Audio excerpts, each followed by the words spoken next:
Hey everyone, it's Meagan. And Alana. And this is our last week of the fan favorite contest here at Tea Time Crimes. So that means we will be back next Tuesday for our spooky season, which is my favorite.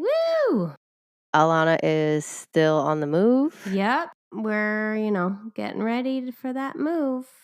And my COVID turned into a sinus infection and eye infection, but I'll be better by next week. Oh, God.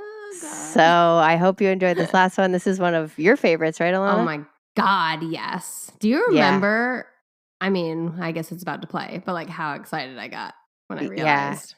Yeah, the Pirate Queens are pretty amazing. Also, there's a couple great Richards peppered throughout. Yes. Yeah. Pumped. And let's not forget the unsung hero of the Caterpillar and the Cannonball. Great pick, y'all. Great pick. Great pick. So we look forward to next week. And thank you for listening. Bye-bye. Hello, everybody. This is Meagan. And this is Alana. And welcome to Tea Time Crimes.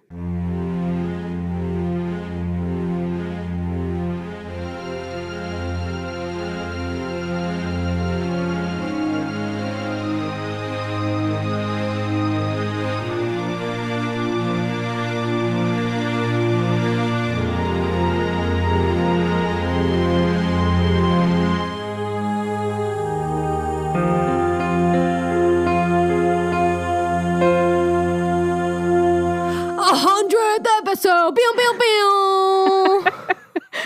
Man, and we had to work hard to get here because we had to move our recording around because Alana's gone this weekend. Yep. And then Alana's internet went out. Just died. And then we also can't count.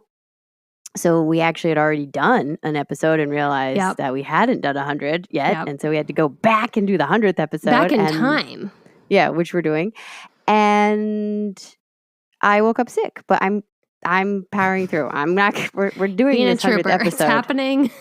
Whether we're just doing it. Yeah. Like I don't. As long as you and I can be recorded, we're doing it. Knock on wood. So we're here for the 100th episode. I can't even believe it. Just crazy. And you guys are still here, and there's more of you. Wow. Well, I mean, it was just our parents before, so I'm glad there's more of you here. Thank you so much for listening. Yeah. I love reading your comments that you send to Alana. She sends them to me because she runs all of our Facebook stuff and all our social media stuff because I think you all know. But do you have exciting news? Do you have a special... Yeah. Do you have anything? I set that up like you did. I don't think you do. No. I just was trying to segue over to you. No, I don't. But it's just crazy. It was kind of sneaking up on us, the numbers in the 90s, and now we're here at 100. And it's gone by quick. We're in our second year as of last month. So, wow. Yeah, it's happening, y'all.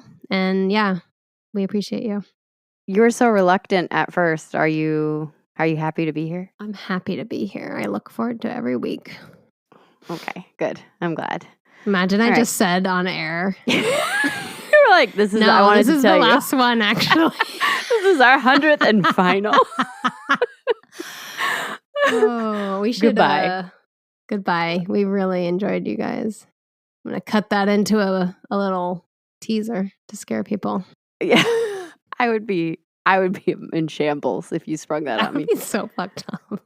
It would be. And I act like I couldn't it would have to go out. Like this is live, right? Like I couldn't possibly recapture that moment. I'm like, well, you said it. So here it is. It's live. All right. Well, good. I'm glad you're glad to be here. Hit us off with that tea review. Oh, well, because it's a special day, it is something that you put in your mouth. Oh, God. No. It is still liquid. It's getting worse. Okay. Yeah. What I have today, you can see this. Nobody can see it. Not even me. Describe it, please. It is a little stemless wine glass that says, "You're my person," and Meagan gave it to me years ago. Aww. And because it was a special episode, I figured I would go with some vino, as they say. Oh boy, you did not tell me about this. You always spring the alcohol on me. You spring the crime on me. Well, okay. That's kind of the point. All right, lay it on me. Is it from a box? No. Oh, gosh, you were so offended by that. How dare you? I wish you all could have seen her face. She was not happy with me. I don't drink a lot at home because, Chris doesn't drink and I don't. It's a waste to open a bottle of wine, but he made mushroom stroganoff the other night, so he needed some white wine, so it's perfect. This is a Kim Crawford Marlborough Sauvignon Blanc 2022. Great year, not really. My favorite white wines are New Zealand Sauv Blanc, so this is what we have today. Oh, this boy. wine dazzles. Hold on. Ooh, dazzles with aromas of intense tropical fruit and fresh cut grass. No. Is that right? That's what it says. That's a good smell. I don't know if that's a good taste. The palate bursts with passion fruit, citrus, and ripe stone fruit flavors from exceptional vineyards in New Zealand's famous Marlborough region. We proudly craft this exuberant Sauvignon Blanc. Delicious with fresh seafood, goat cheese salad, or on its own. And I'm pairing it with some crime. Wow. Let's go for it. Wine Time Crimes is here. Here we go. We are recording at night. We just are. FYI. I'm not, I know we're usually I'm not morning popping folk. this sucker open at 7 a.m. Oh, that's a lovely noise. Do you know how they do that? Should I spit it back? Stop. Yeah, please. It's too late now, but yeah, I wish you had swished it. Ooh. When I smell it. You smell the grass? God. It almost smells like manure. There's the grass. That was a lovely way of saying fertilizer. But it tastes good. Does it? With hints of chamber pot. If we had our own wine, that's what it would be. To get the flavor. Me at a vineyard is a joke.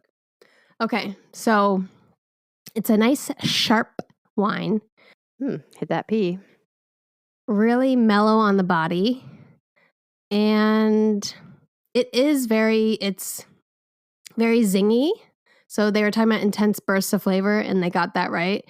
It's sharp, it's refreshing, it goes down easy. I was going to say A+, but that's not our rating system. Oh my gosh. For 99 episodes, you have had, not even, you started a little late, so whatever. For the majority of this time, you've had this weird rating system, and then now you're just like, you know what? A+. A+. Yeah. Well, give it a proper rating. I'm not going to play around with this chaos. This is one of my favorites. I will give it an intense thrusting thumbs up. Stop it. Yeah. You did that to be mean. It's an intense thrust. Stop. Get out. Goodbye. Cheers. We are really done. I'm breaking up with you. Last straw. All right. Well, I'll just thrust it on over to the crimes. You ready? I'm ready. I, too, have prepared a surprise. Oh, no. What's your favorite episode? I mean, two that come to mind. No. One is Ambani. Is one of my faves of all time. Yep. That's the one I wanted. Okay. I have 2 female pirates for you today. Oh, my God. You're going to love it. Are you ready? I'm not ready. Apologies right out in front for all the pronunciations. Oh, I'm not even going to try. We're in Ireland and we're in China. I'm not even going to try to say this name in Irish. I got the Irish ones covered. But no, I'm not even going to say her original name. I'm just going to go. I can't. I don't know how to say it. I tried really Grania. hard. Yes. You know who it is? If it's a legendary female pirate, I've heard of her. Yes, Grace O'Malley? Yes, she's fucking awesome. Oh my God, I'm so excited. Do you know how to say her name? I only know Grania. Yeah, well, there you go. She said it. So Grace O'Malley, a lot of this, by the way, it's a mix of truth legend, and folk tales and legend because... Those are my favorites, though. I know they are. They're the best. You can get real fuzzy. Mm-hmm. But she was born in Western Ireland around 1530 in County Mayo. Would you say it was 1530? Apologies to Ireland. Most likely at Belclare Castle. Her father, Owen Black Oak O'Malley, was the Irish. Kidding me? I'm not kidding. He was the Irish chieftain of the O'Malley clan. Why couldn't I have been named that? Well, I don't know. Talk to Jackie. And Grace was the only daughter to Black Oak and his wife Margaret. Being an Irish chieftain was a great honor, and it was also cutthroat. Yeah, I'm sure. There were about 60 chieftains in Ireland at this time. So usually when a chieftain passed away, there would be some sort of power struggle or battle or war to take the role. The land and the power didn't necessarily pass on to the chieftain's family, not the wife, not even the son necessarily. Okay. To avoid these power struggles, a successor would often be named in advance, but even then, there would be battles among families. Okay. To help with these feuds, men would come from Scotland and then pick a side to fight on, almost like a job. Huh. Like mercenaries. Yeah, these men were known as the Gallowglass or the Red Shanks. The latter because they wore red tights. That's what historians believe. Red tights. And the Red Shanks it was a temporary thing. They showed up for the summer and then they went back. They're like, weather isn't agreeable in the winter. I'm just studying abroad. Excuse me. So it is an aggressive world, should we say, that Grace is born into. Yeah. But her father is wielding a whole lot of power. And by 1500s times, Grace was born into privilege. Okay. One of the books I read, Pirate Queen, The Life of Grace O'Malley by Judith Cook. It's in the source notes. Go ahead and read it. I will. But one of my favorite things that she said was that Grace most likely lived in a castle with slop holes for sanitary concerns. And I know that is not the most important thing she said, but that created so many images. If you combine anything with slop, it's not going to come out very well. It's awful. Anyway. Did you say slop hole? I think that's what she said. That's unless she awful. Was saying, yeah, I think that's it. So you poop it in a hole and we don't know where it goes. No, I assume you hit the chamber pot and then the chamber pot hits the hole. Right? I'm not looking at anyway, details. But seriously, for real, that book has a ton of the history around Ireland and England during Grace's life. Cool. And has the full history. So pick it up. Take a listen or take a read. I'll pick that one up. But the O'Malleys have wealth during this time because they have sheep and cows. They have honey-based meat on their land. They have vegetables. Grace receives an education. She's fluent in Latin as well. Wow. And the O'Malleys' power and livelihood came from their location on Clew Bay. Okay. Here they fished, traded, and charged tax for use of their land. Yeah, I mean, being near the sea and being near a port is just so big back then. Still is today. Yeah. The O'Malley clan motto was powerful by land and sea. What do you think? How do you say that in Gaelic? Don't know. Didn't try. Irish listeners, get back to us. Didn't even write it down. At the time of Grace's birth, King Henry is running around and he's attempting to rule over Ireland with... Fuck you, Henry. Whoa, that took a turn. He's attempting to rule over Ireland with the Crown of Ireland Act of 1542. He's technically in charge and he's being a bit of a downer. Probably a jerk about it. I wrote jerk, yeah. Oh. Dictating haircuts, facial hair, wardrobes, language, and probably more importantly, pressuring the chieftains to submit their land to the crown and to educate their children in certain ways. It's not cute. The O'Malleys say, no thanks. Bye, bitch. You can't sit with us. It's going to lead to some tension. Ugh, fuck them up. Yeah. So Grace is born into all of this. Yeah. With Clew Bay as her playground. She knew it very well. She had fallen in love with the ocean at a time when she was supposed to fall in love with a gentleman. Around the age of 12, her father started talking about marriage for his daughter in the upcoming years. Blech. But Grace wanted to go to sea with her father. Yes. Had she been a boy, that most likely would have been what had happened. However, Grace did have an older half-brother, Donald of the Pipes, and he was not interested. And they don't know if he's called Donald of the Pipes because instead of sailing, he liked to sit at home and play the flute, or pipes was also another way of saying wine. So he also might have been just a heavy drinker. Oh, I was thinking like he liked to sing, had good pipes. Right? That would make sense too. But I like to picture him playing the flute while Grace is out there just causing chaos. I like to imagine they both flipped the gender stereotypes for the 1500s. Oh, that's nice. And just owned it. Love that. Anyway, Donald of the Pipes is high piper in it at home. Grace loves the ocean. And since, she's not stepping on Donald's toes, he's at home with his recorder. Her mother and father, listen to her because she says very passionately, I want to go. And then they just say, no, I actually forbid you to go. They use the F word. Because one, she is 12. But I think of more concern, she's a girl. And she has other duties. And it's not safe for her. The ships are tight quarters with men who are gambling, swearing, and fighting. And they even say that her hair is too long and it would be a safety risk. Okay. I guess they've never heard of a braid. But Grace says, fine, don't worry about it. She then chops off all of her hair and hides in her father's ship the next time it takes off. Love it. I'm not sure if Grace just appeared once they got far enough out that her dad realized it would be a pain to turn around.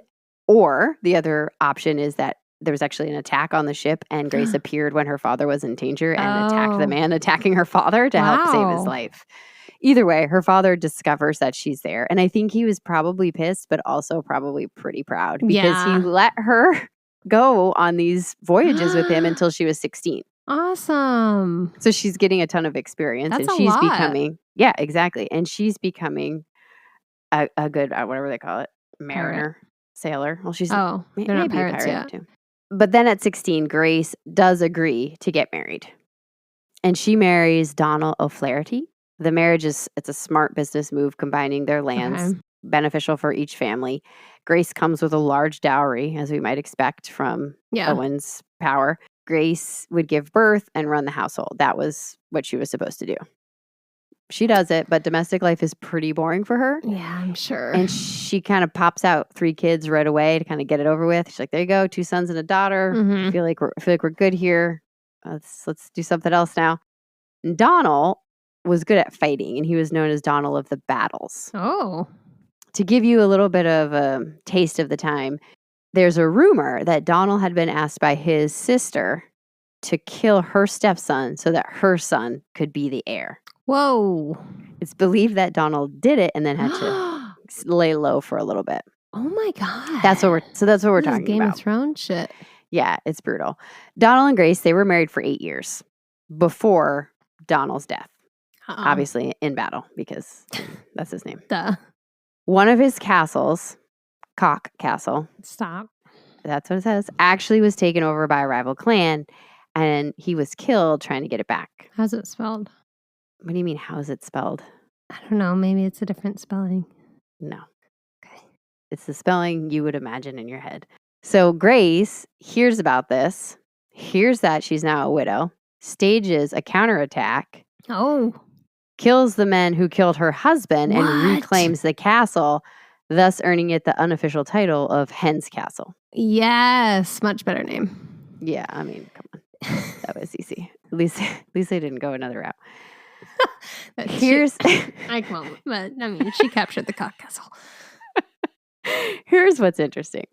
When Donald died, most of that clan stuck with Grace because this is his clan, not hers. Oh. She had to move to be with him. That shows great leadership.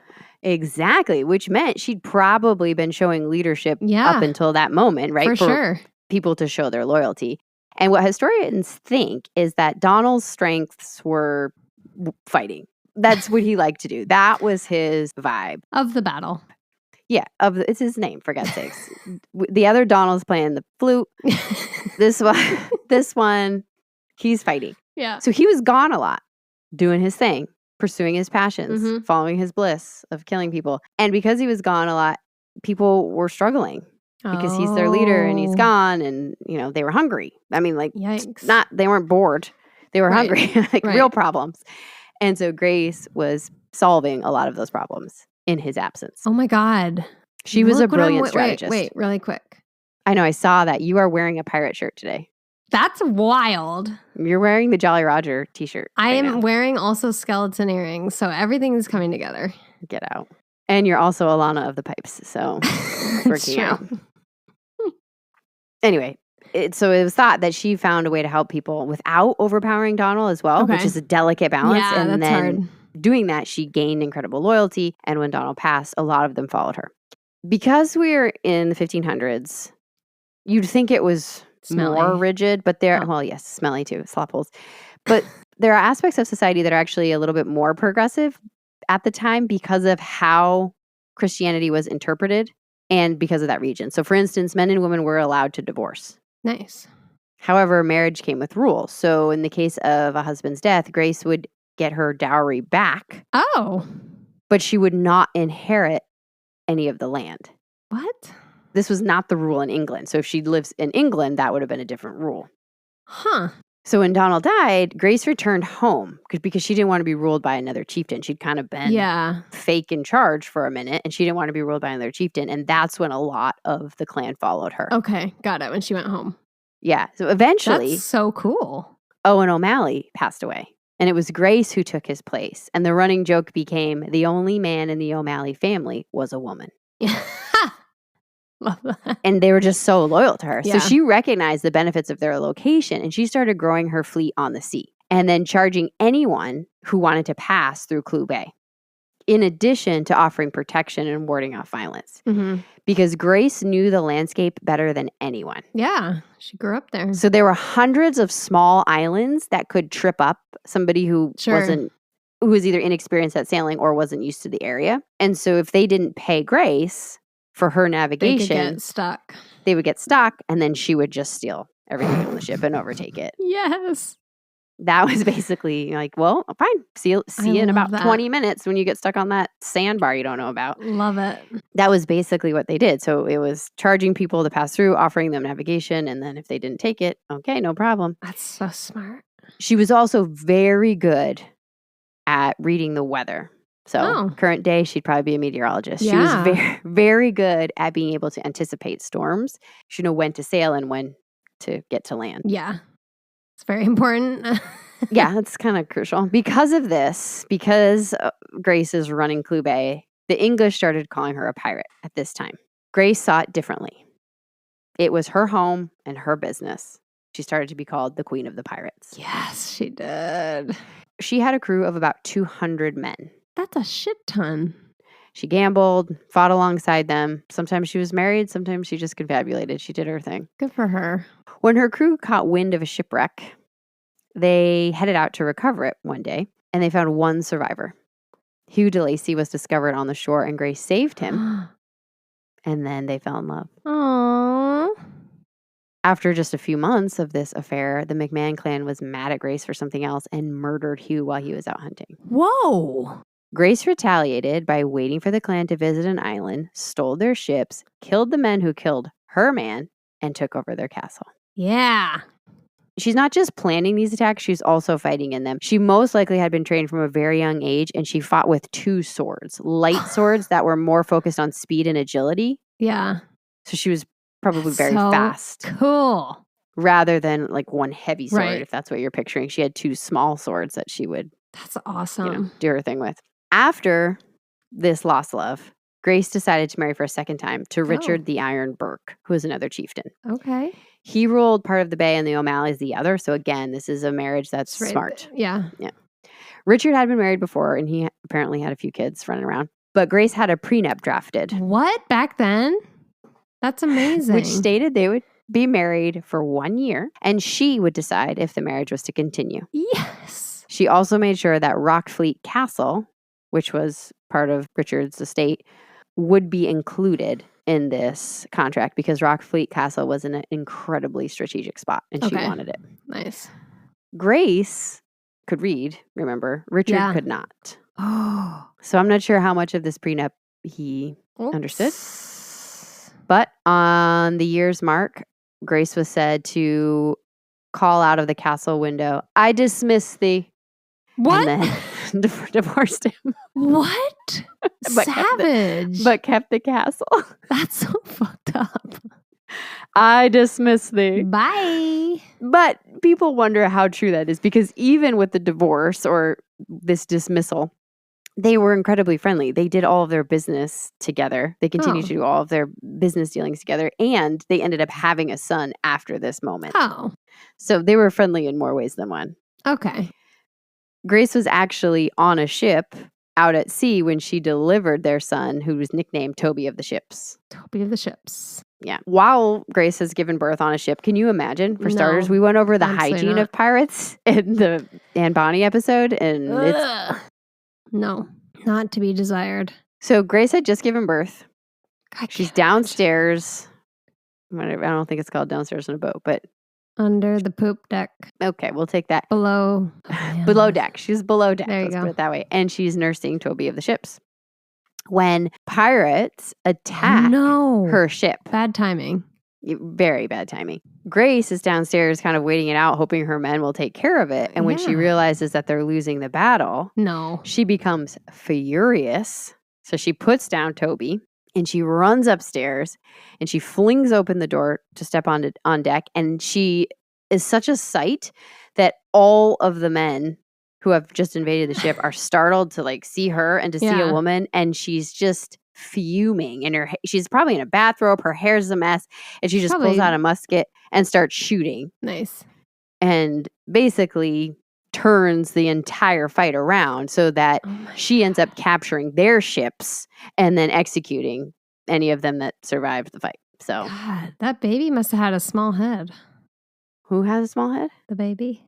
I mean, I don't know. I think she probably has a high pain tolerance. Wow. Tolerance. If she went to France, she has a Frenchy tacos. Frenchy tacos? What? What'd you say? I said French attackers. Oh. Anyway. Can you imagine doing that after you give birth? I barely made it to the bathroom by myself the day after I gave birth. Oh my God. No, I can't imagine. Oh, wow. I can't imagine. For God's sakes. Anyway, maybe she was breastfeeding. Maybe she just walked out, nipples blazing. That's how all the pirate depictions are. Right. Yes. Every picture of a female pirate, a nipple is a present. Yes. What's wrong with my voice? A present. Yay. I think the sickness is getting to me. Anyway, the nipples are a present, and they just startled everyone, and then she just out of here. She goes back down to resume breastfeeding, and she puts a sign on the door that basically says, like, F off. Yeah. I think they said it said do not disturb, but that seems like not what you'd say in the 1500s. Do not disturb. Yeah. They didn't have hotels. Yeah. She put something on there that said, get lost. Fight your own fights. So with Grace's help, Richard secures his place to take over as successor to the McWilliam of Mayo, which is one of the best, most powerful chiefdoms. Okay. Grace and Richard also traveled together to Galway to meet with Sir Henry Sidney on assignment from the Queen of England to discuss business. It was said that Sir Sidney instinctively knew Grace was the one in charge and just talked to her, which is incredibly unusual, right? If you see a husband and wife together, you're going to defer to the husband in 15, whatever. After the meeting, the English basically say, all right, you are easier to deal with if we just let you do your thing. So just go do it over there. Smart. And we're not going to bother you. Smart. Because the Queen is worried that Spain will invade and then Ireland would side with Spain. So that is her big concern. Oh, okay. There are also theories that they're allowing Grace to kind of do her own thing because she might be supplying them with insider information. Because, I bet because she think of can all see the everything. things she sees everything, she hears everything. Yeah, I don't know if that's true, but that's just one of the theories that's floated. But in 1577, Grace was captured. Oh, no. The Earl of Desmond arrested Grace during a raid. In a letter, we are making fast judgments about you, Desmond. In a letter, Desmond described Grace as, quote, famous for stoutness of courage and person, and for sundry exploits done by her at sea. I want to be stout by courage and person. A compliment. I know. Yeah. But he's saying she's dangerous. She was locked in Dublin Castle for well over a year before she negotiated her release. For a year? No, just. But you're at Dublin Castle? Yeah. Wow. Did they talk about Grace O'Malley? No. No. Well, that's an oversight. You might want to write them a letter. She negotiated her release by sending. There's two theories: by either sending some of her men to take her place, so that she could go back. Mm-hmm. And they also think that was either part of it or it was paired with the fact that Richard was just going crazy. Oh. He was on a full rebellion and they basically said, can you just go take care of that for us real quick? He's out of control, ma'am. That's amazing. She said, yeah, I'll get him under control if you take these two gentlemen in my place. Or I'm making all of this up. But that's the general gist. Yeah. In 1580, the McWilliam dies. And if you remember, Richard is supposed to take over. Yeah. That doesn't happen. Of course. One of the sons tries to take over instead. Of course. So Richard had been named the successor, but during this time that he was waiting to become the successor, the McWilliam also succeeded to the crown. So it was a real mess. So Grace and Richard fight to take back the clan and to fight the English to take it back. Bro. Yeah. Everybody calm down. It was a rough work week, you know what I mean? Grace and Richard use this as a chance. They gain power. They fight back. They use Scotland. They come in. They like, hey, guys, we're over here. We need you for the summer. The Gallo Glass are fighting alongside them. Eventually, Richard is awarded the title. Phew. 3 years later, Richard dies. Oh, man. I don't know how, but... Bye. Obviously, Grace was fond of him, but strategically, this is also a blow for Grace. Because this is at a time when Queen Elizabeth is getting really concerned about Spain. And she's getting a little bit more aggressive. Okay. She's not happy to just sit tight. What I mean by that is she sends Sir Richard Bingham to Ireland instead of Sir Sidney, who was happy to just let Grace bop around Clew Bay. Sir Bingham wanted to make an example of Grace. And they started to have some battles. Oh, no. And Bingham and his men killed 20 of Grace's men, including Grace's adult son, Owen. No. Who was thought to have been tortured before murdered, which was only done to him. Bingham said it was because he fought back. Oh, God. Which I don't even believe. But Grace was devastated and pissed. So with the O'Malleys and the Burkes, she fights back with the one advantage she has, which is absolute knowledge of the land and sea in that area. Yeah. So this allowed her to attack by surprise and then just take off. Oh, like little ambushes. Yeah, she kept doing these little ambushes and then she would either take off by land or sea, whatever they had planned, and it was effective. Yeah, I'm sure. Bingham was not pleased. Yeah, real frustrating. He was a military man and he strategically tried to win allies with the other Irish clans. Okay. Including an alliance with Grace's other adult son. Once Grace found that out, she took her men and attacked her own son, killing a few of his men and burning all of his ships. Oh, yeah, go to your room, son. Yeah, I think you are in timeout for a very long time, sir. Yes, because you have no boats now. Our timber, so ashes. Ooh. Then Rockfleet Castle, which is the one she had from Richard, right? The strategic, was attacked by Bingham's men and Grace was arrested. She had been told after a very long standoff that there would be a truce. And their paperwork was drawn up and everything. And instead he lied and captured her. She was in jail for months. Oh, that's got to be rotten.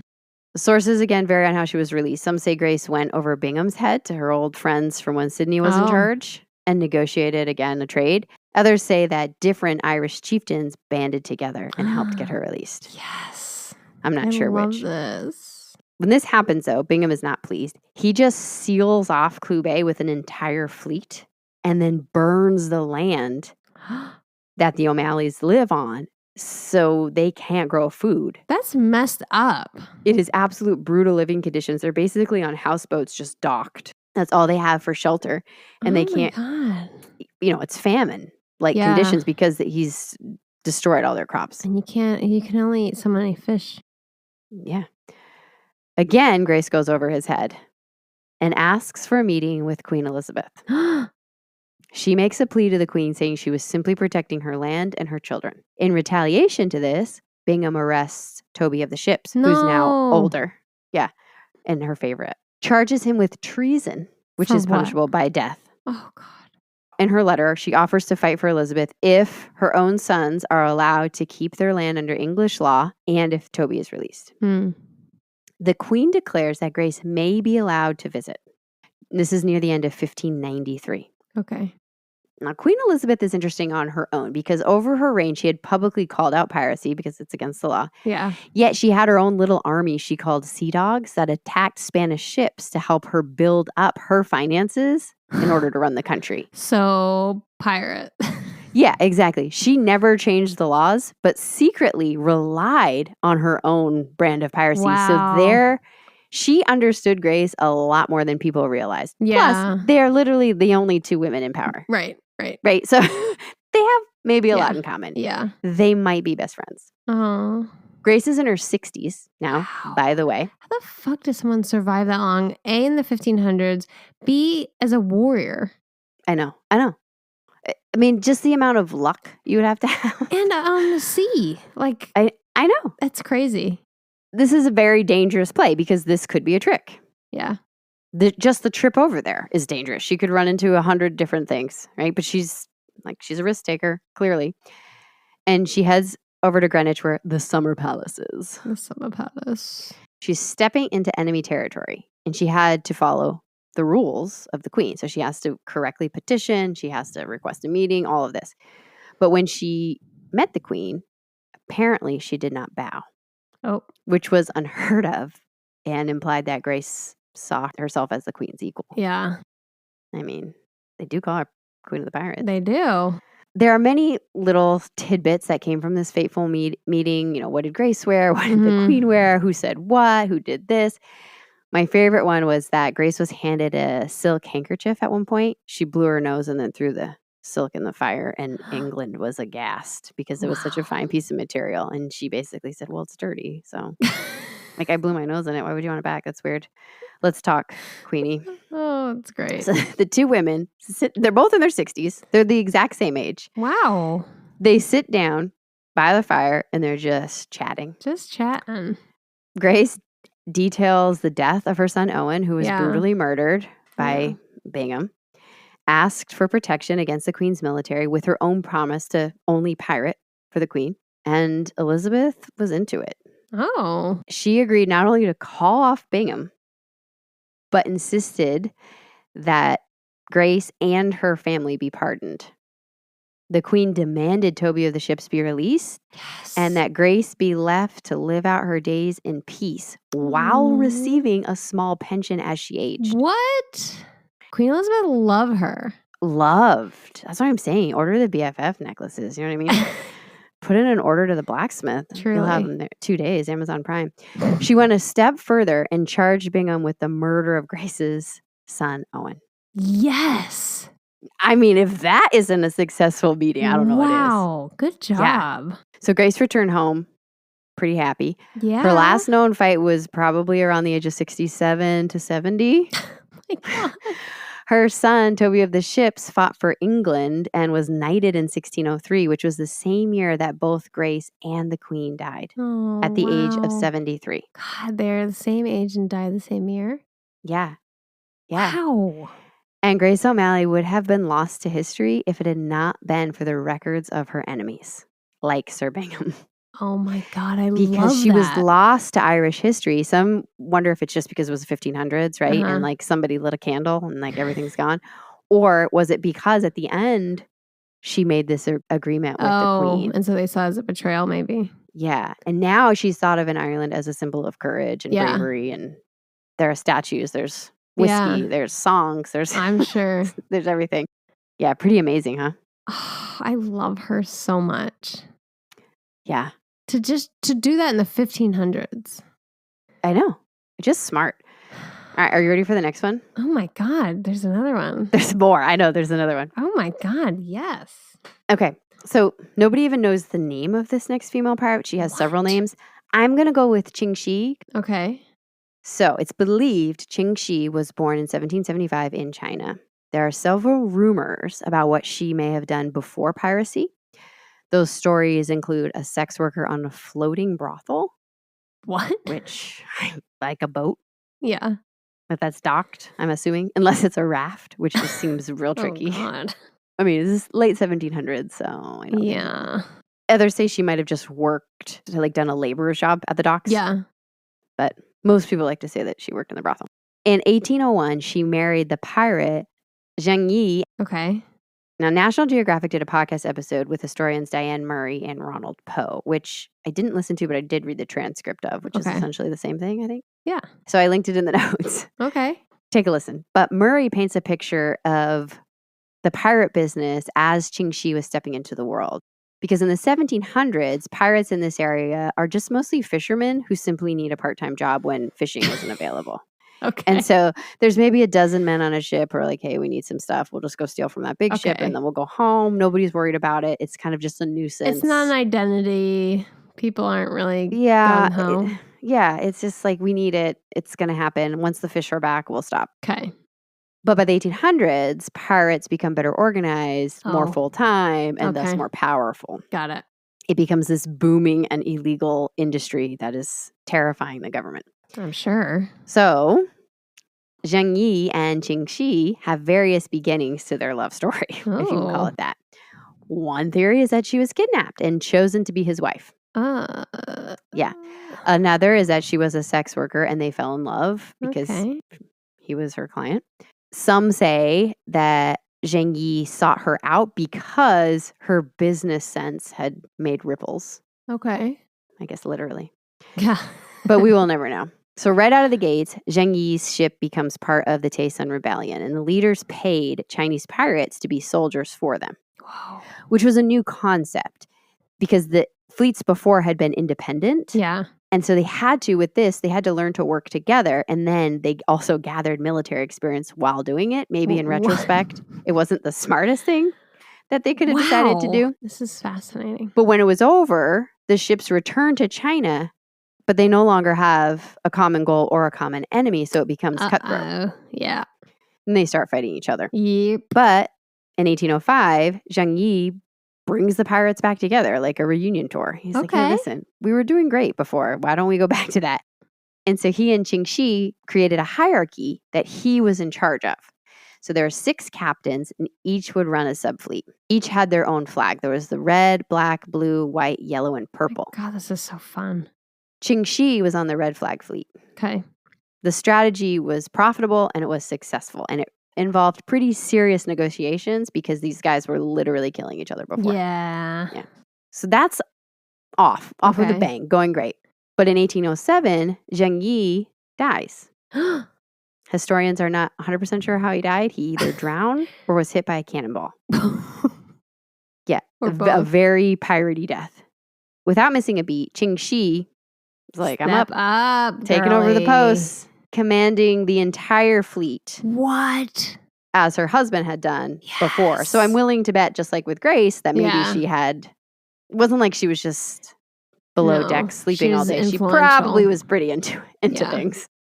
And again, like with Grace, some of these aspects were more progressive than you might expect because it was very common for the spouse to take over at that time. And so people weren't really questioning it, but this was on a grand scale. Yeah, I mean, this is a fleet.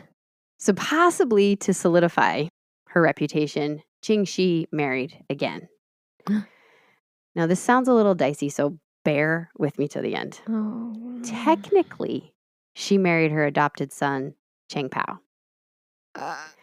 But by adopted, I mean a man who her husband kidnapped and then forced to work on the ship and became so fond of that young man that he started calling him his son and then named him his successor. How old which is a common, I don't know. It's a common practice that if a biological heir is not a parent, then they have this adult adoption. Okay. Interesting. But a layer of politics. He was kidnapped from his family at some point while he was a teenager. So I'm not 100% sure on how Cheng Pao felt about things. It's also thought that the two men, so Cheng Pao and Ching Shih, were together like a man and a man. Oh, that's nice. Well, but is it? Well, or was this predatory? Was Ching Pao a child or was Ching Pao an adult? Right. I don't know. That matters. Yeah, that makes a little bit of a difference. Yeah. Yeah. That makes a big difference. But it was not uncommon in this pirate world for like the mentor protege relationship to also be romantic. I don't know. I don't know if this is consensual. I don't know if this is predatory. They did I don't know. That in ancient Greece too, I think. Yeah. I don't know if it was an open marriage or poly or what was going on. But apparently, Chang Pao and Ching Shih were then together like a man and a woman, and they got married, and Chang Pao became her second in command on the Red Fleet. Okay. He wore a black turban and a long purple cloak, so he sounds awesome. I love it. Yeah. The aesthetic. Pretty impressed with that wardrobe choice. Yes. Yeah, so that's why I say it sounds gross when you say Ching Shih married her son, but then wait, because she's actually not the possible weird part of this. No. If anybody was weird, it was Zhang Yi, but we don't know. So in charge, Ching Shih took the already impressive fleet. Are you ready for this? Yeah. And expanded it to 400 ships and nearly 70,000 men. What? Yes. So to put it in perspective, Grace had about 200, which you were impressed by. Blackbeard had about 300, and he's the most famous pirate around. 70K? I mean, she's blowing them out of the water. She is undoubtedly the most successful pirate in history, man or woman. Are there movies? Like, what's going on here? Can we get into this? I don't know. Wow. But Ching Shih ran a tight ship with very strict rules. I think that's the first time I said tight ship and it applied. Here are her rules. No pirate could go on land without permission. Okay. The first time you did, your ears were slit. Whoa, I was going to say a spanking. A spanking? I don't think that's... No, I think you might be underestimating Ching Shih. The second time you did it, you were beheaded. Whoa! There's no strike 3. No. 2 strikes, your head's off. All attacks had to be okayed by Ching Shih. If you disobeyed, beheaded. That's just... There's not so even a strike many people. 1. Yeah. Any valuables taken were to be divided among the crew by the person in charge after they were inspected. If you broke this rule, first time, severe beating. So, like 1,000 spankings. Second time, beheaded. What the fuck? Yeah. There was a strict system in place. So the ship that captured the loot, they could keep 1/5 of it. And then the remainder had to be kind of put into the collective pot to be divided evenly among all of the fleets. Well, I think so. Wow. I mean, maybe Ching Shih got a little bit more, you know what I'm saying? She's doing most of the work here. Stealing from each other or supporters, beheaded. Wow. So this is why she could have so many people, because it really kept them in line from doing dirty shit. Desert your post.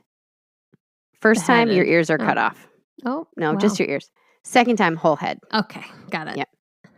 Now, this is interesting, and this makes me think that maybe she was captured because her next rules center around prisoners. And there were male prisoners as well, but these seem to be mostly to protect female prisoners. Rape was not allowed. Good. If you raped, beheaded. Good. I'm with that one. Consensual sex was not allowed unless Ching Shih said so. What? She's the one who consents for the other person? She has to bless the union. Bless the union? Yeah. With the confabulation? She thought confabulating got in the way of business. And she had to be okay with it. And if she wasn't, you're both beheaded. Wow. Female prisoners could be wives to pirates if the pirate was faithful and took care of them. I love this. If they did not, beheaded. Yes. So, very effective. 0 repeat offenders. I love her. Really? Is there a picture of her somewhere? No, just drawing. Oh. I like how I say the most violent things and you're just like, oh, how sweet. It's so great. Oh, good for She's her. a real pioneer. Is she? I mean, that's a lot of heads. I know, but that's how she's keeping everybody in line. And also she's doing a lot for women this time period. I mean, also beheading them, potentially. It's thought that women were present in Ching Shih's fleets in several different roles. So there were a bunch of support roles, cooks and things like that. Medics. Also, pirate. I don't think they were medics. Let's cool it. No, maybe. I'm pretty sure they're like, just grab a leech, you'll be fine. Here's some whiskey. Someone stitched something up. Also, pirates sometimes brought their wives with them and traveled with their family. And there were female warriors who were very loyal to Ching Shih. Oh, cool. So similar to Grace, because the coast was unprotected and dangerous, Ching Shih would charge a fee to fishermen or any ship that wanted passage for protection. And if they failed to protect the ship, Ching Shih would give a refund. Just so you know. Yeah, she's very fair. Well, I mean, beheading seems severe. Yeah, but you know ahead of time.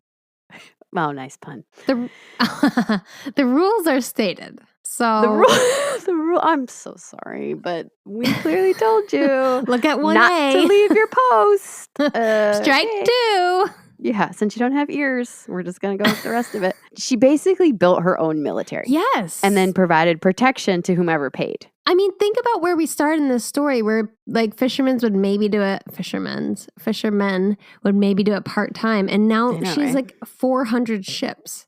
I know. Ching Shih also raided villages and was just as versatile and strategic on land as she was on sea, much to people's dismay. Ching Shih and her fleets stole gold, silver, silk, porcelain, cotton, and tea. Oh, tea. Yeah. I know. It's a real tea time maritime crime. Tea time crimes. They would sell the goods, and Ching Shih also made a little extra income with ransoms. Yeah. So she would steal other mariners, usually the European ones were her favorite. Other sailors were not so lucky. Ching Shih would allow them to live if they just let their cargo go, but if they put up any kind of fight, then she had to make an example of them by, guess beheading. What? Ding, ding, ding. Yep. Wow. She might torture them first for like a show, then beheaded. Okay, that's a point against her. If Chinese military members were executed, the pirates would sometimes eat their hearts or feed them to the sharks. What? So she's super clear with her messaging, right? Like crystal. Oh my God. Still love her? Wow. I still want to tea with her? Maybe not, but I'm still in awe. Richard Glasspool was a European sailor who had been captured and used for ransom. For months, he was kept in a small hold of the ship that was overrun by rats. Oh, what a snack at least. To survive, he had to eat caterpillars and rice. Why need the rats? I assume the rice they fed him and then the caterpillars were his flourishment. I don't know. Why are caterpillars even... Yeah, it's a weird... poisonous? Some of them. I mean, you can't really cook the rats. Yeah, but they if have you're lots hungry. of diseases. Okay, now you're being ridiculous. But Glasspool wasn't just kept locked up. Any of the mariners that Ching Shih captured were also given the choice to be part of the crew. Oh, okay. And here we go. If they didn't want to be part of the crew, then she would kill them. So not much of a choice, but a little bit of one. So Glasspool had to run the cannonball because he had experience as a gunner. So she was like, you're in charge of the cannons. I don't know why I said cannonball. It made it sound like he was doing just work. One. Just hold focus on this cannonball. I swear to God. Don't touch anything. Don't light anything, Richard. Just sit there with your caterpillar and hold that cannonball until I say so. Or I'm going to cut your head off. You've seen it happen, Richard. Come on. Because she seemed to like him. Before every battle, she would sprinkle him with garlic water, which was supposed to protect him. So she was like, make sure that cannonball gets where it needs to go, friend. Oh. Yeah, but Glasspool reported that Ching Shih's pirates would raid villages and then tie the heads of their victims together by the hair and wear them around their neck. Also heavy. Yeah, that's the exact right first answer to that tidbit. Oh, it's so heavy on their cervical spine. I mean, they have strong necks. I mean, not the people who are beheaded, but you know, the necklace. That's. I mean, again, beheading. So apparently, she loves that. Loves it. Loves it. Anyway, Glasspool was released in December of 1809, and he was had been captive for 4 months worth of caterpillars. So fly away. Do you think he got to keep his cannonball? No. Oh. She was like, take it and run. Sorry. Here's some garlic water and a caterpillar for the ride. Do you think he got upgraded from caterpillars once he was allowed to play with his cannonball? She was like, I'm going to give you extra rice and the heart of one of the people I There you go. enjoy. Protein. Ugh, And brutal. iron. Oh, yeah. Good job. As you might imagine, China, like the government, isn't super excited with what's going on. She's going to get hunted down, I'm sure. Because people are being made into necklaces. But Literally. they cannot bring Ching Shih down. And they're trying. Look at her fleet. Yeah, exactly. Good Even luck.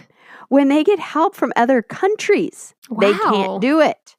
Every time they try, they fail. Ching Shih's power was so great that she started to affect political relationships and trade. I mean, it makes sense. She's a whole force. I know. When China attempted to take her down in 1808, her men jumped off their boats, swam to the Chinese ships, burned the towns along the water with nearly 100 villagers being executed, and then hung their, guess what? Heads from the trees as a warning. Maybe don't try that. Wow. That's what I'm saying. Richard got off real easy. Yeah, he did. Take that caterpillar right about now. Right? He's like, you know what? I'm good, Ching Shih. I could not eat another leg. I'm going to go back down to my rat hole. And thanks for my cannonball. Ching Shih ruled successfully and undefeated until her retirement in 1810. Oh. When the leader of the Black Flag Fleet started eyeing the Red Flag Fleet and tried to gain power, failed, obviously. He then approached the Chinese government because at the time, the government was offering a free pass to pirates if they surrendered. Do you remember that? They did it for Anne Bonny too. Oh, yeah. Yeah. But when his meetings went poorly, Ching Shih recognized an opportunity and walked right into the Governor General's office to start a 2-day negotiation. Whoa.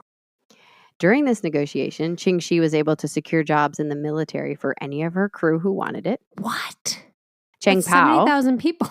her husband/son, received a rank position with his own ships in the Navy. Wow. The pirates did not have to return any of the valuables they had acquired to date. Yes. None of her crew would be punished. And a transitional financial package was awarded to the crew to help them get set up in a non-pirate life if they didn't go into the military. This is incredible. That just shows how much of a force she is. Yeah. The Chinese government was just so thankful to have Ching Shih surrender that they gave her everything she asked for, even pensions for some of the older pirates. Oh, stop it. Don't. Oh my gosh. She's like, hey, listen, a lot of guys are missing ears, so they're going to need some extra benefits. I don't know how it happened, but they all have their heads. For now. With that, Ching Shih retired on land, and Cheng Pao lived until 1822. Okay. Rumors circulated before and after her death that Ching Shih continued to use her business savvy to run a successful brothel and or gambling house, which absolutely she did. Come on now. She's not just going to sit at home knitting. I know. Are you kidding me? Right. She's cutting the heads off chickens, trying to relive her glory days. But none of those claims can be substantiated, so we don't know. Ching Shih lived to be 69 years old, passing away in 1844. Dude, that was like not long ago. Well, it was a good time ago. I mean, pretty good. I mean, but you think about it. Like, pretty good. I feel like I don't really know Chinese history really well, but I know they were a big empire for a while. Then they kind of tapered off. It's amazing what she's able to do. And she can live till, what did you say, 69? 69, yeah. And Grace was in her 70s. And both of these women were so successful and have not been captured in history. Right. Ching Shih is the most successful pirate Truly. ever. And you never hear of her. I want a whole series. I want books. I want movies. Knocks it out of the park. By not even far. close. Yeah. Like, it's not like, well, Blackbeard had 300 and she had 350. I mean, no. Goodbye, Blackbeard. Yeah. That many people she beheaded. So get out of town. Exactly. That was her beheading allotment for the month. Exactly. But honestly, though, I'm joking about beheading because it's so gruesome and uncomfortable. But I bet you that she had a sharp sword. Oh, well, yeah. I bet you she didn't do it. But I bet you it's one of those things you don't have to do often. Because it sends a signal. Yeah. Especially if you wear a necklace. You just kind of have to mention that. Yeah. And then people are like, okay, no problem. Yeah, like, okay, she's serious. Yeah. But, then she also beheaded all the villagers. Yeah, so that kind of sucks. It's a bit of a bummer. Yeah. But yeah, so there you go. Now what these two women have in common, and why I paired them together, is because Anne Bonny was wild. Yes. Reckless. Yes. Just not a great planner. No. But these women are really totally a fighter. Different. She just was like, I'm going to go drink some rum and get on a boat because I'm bored of my daddy. Exactly. These two women totally were very different. Strategic. Yes. Very smart. Yes. Patient. Intelligent. Were able to do what a lot of people can't, which is switch their perspective and switch their thinking when they realized it was time. Yeah. When it was time to stop, they both stopped. That's true. You see, they both had those vital negotiations. Yeah, they're both good at negotiations, and they both shot their shot because you only have one cannonball sometimes. I was just going to say, she probably would have borrowed Richard's cannonball. I hope he's still around. He survived off the caterpillars. Because I bet some of her pirates were mad at her for doing this. Yeah, probably. Ching Shih. And I bet Ireland was mad at Grace, some of them, for meeting with the queen. And so they didn't care. They had to do what was best for themselves or their family. She did amazing for her crew. I mean, that's 70,000 people she took That's care what I'm of. saying. They looked out. She looked out for her crew, and Grace looked out for her children. Yeah. That was it. I'm sure her crew too, but freaking cool. I want to know everything about her. How do you say her name again? Ching Shih is the one I went with, but there's 3 different names but they all mean variations of her husband's name. So nobody even knows her real name. That's wild. What a badass. Ching Shih was the most different name. That's why I went with it, because it got confusing. Because you're basically just saying Zheng Yi and Zheng Yi Sao, which is Zheng Yi's wife. Okay, got it. Yeah. You said there's a drawing of her? I mean, they have depictions of her. I have a depiction in my head already. Cheng Pao, if he's wearing a purple cloak. What is she wearing? I mean, there's no way she's just showing up in sweatpants. You know what I mean? She's got to be delivering. And that's just the Red Fleet. I know. I would like to think she wore red. I know. I'm thinking very dramatic eye makeup. Oh, I hope so. And bright red lipstick. Come on, Richard. Nobody cared about the cannonballs. Tell us. I know. God, describe her a little bit. She looks like. Draw us a picture. Poor Richard. Poor Richard. I mean, he got out of there, though. He's fine. I mean, probably not now. Well, unless he's a vampire. Right. Which we cover often. One of us always says that. That's our obsession with vampires. All right. So what are your last words? I mean, best episode. I mean, what a great episode for our 100th. What a great story of these two women. I mean, I'm pumped right now. I'm riding out on a high. I'm going to go eat some caterpillars. Hell yeah. Roll some cannonballs. All right. Well, I'm pumped.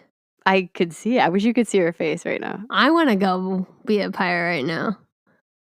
I'm on a port.